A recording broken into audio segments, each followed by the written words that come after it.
नमस्कार मित्रांनो, आपली नातीमध्ये तुमचं मनापासून स्वागत आहे. आज जी कथा मी सांगणार आहे ती सांगताना शब्द घशात अडकतात.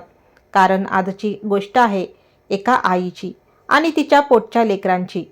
आपण नेहमी म्हणतो आई म्हणजे माया, आई म्हणजे कवच, आई म्हणजे जीव ओवाळून टाकणारी सावली. पण जर हीच सावली अचानक काळोख बनली तर? 27 जानेवारी, पुणे वाघोली. सकाळचे 8:30-9 वाजले असतील. एका छोट्याशा भाड्याच्या घरातून अचानक किंचाळण्याचा आवाज येतो. माझ्या भावाला वाचवा, आम्हाला वाचवा. 13 वर्षाची मुलगी. गळ्यावर रक्त, अंगावर ओरखडे. दार उघडून धावत बाहेर येते. आजूबाजूचे लोक जागे होतात. सगळे धावत आत जातात. आणि जे दृश्य समोर येतं ते पाहून प्रत्येकाचं काळीज दडपून जातं. रक्ताच्या थारोळ्यात पडलेला 11 वर्षाचा साईराज, त्याचा गळा चिरलेला, शरीर निपचित आणि त्याच्या शेजारी बसलेली त्याचीच आई. हातात विळा, कपडे, हात पाय सगळं रक्ताने माखलेलं. ती काही बोलत नव्हती, फक्त शून्यात बघत बसली होती. जणू काही तिच्या डोळ्यातलं जग संपलं होतं.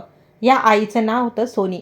मूळची नांदेड जिल्ह्यातील कंधारची. पती संतोष, 2 लेकरं, 13 वर्षाची धनश्री आणि 11 वर्षाचा साईराज. परकरणी पाहता सगळं सुरळीत, पण घराच्या 4 भिंतीच्या आत सुरू होता रोजचा नरक. दारू, वाद, अपमान, तणाव. संतोषला दारूचं व्यसन. रोज पिऊन घरी येणं, भांडण, ओरडणं, शिवीगाळ. घर चालवण्याची जबाबदारी सोनीच्या अंगावर. ती नोकरी करून घर चालवत होती. मुलांचं शिक्षण, घर भाडं, खर्च आणि त्यात रोजचं भांडण. शेजाऱ्यांनी सांगितलं रोज आरडाओरड व्हायची. काही दिवसापूर्वीच घर बदलावं लागलं होतं, पण तरी वाद काही थांबले नव्हते. 26 जानेवारीची रात्र. मोठं भांडण झालं. सकाळी पुन्हा वाद. संतोष घरातून निघून गेला आणि त्यानंतर सोनीचं मन पूर्णपणे कोसळलं. धनश्रीने पोलिसांना सांगितलं. आई म्हणायची की आपण सगळे मरून जाऊ. राग, नैराश्य, मानसिक ताण ही सगळ्याचा स्फोट. एका क्षणात घेतलेला टोकाचा निर्णय. आईने आधी मुलाचा गळा चिरला. धनश्रीने स्वतःला बाथरूममध्ये कोंडून घेतलं. ती ओरडत राहिली, माझ्या भावाला वाचवा. मग आईने दार उघडलं. लोकांनी मुलीला बाहेर काढलं, पण त्या क्षणी आईने तिच्याही गळ्यावर वार केला. सुदैवाने ती वाचली. पोलीस तपास झाला. आईला ताब्यात घेतलं गेलं आणि भारतीय न्यायसंहितेच्या कलमानुसार गुन्हा दाखल झाला. साईराजचा मृत्यू जागीच झालेला.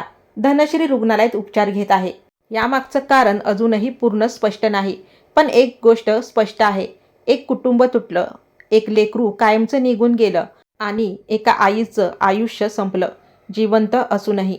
पण प्रश्न अजूनही उभाच आहे. घरगुती तणाव, दारूचं व्यसन, मानसिक ताण हे सगळं एखाद्याला इतकं तोडू शकतं का, की आईचं हृदय दगड होईल? की ही फक्त एका क्षणाची काळी सावली होती?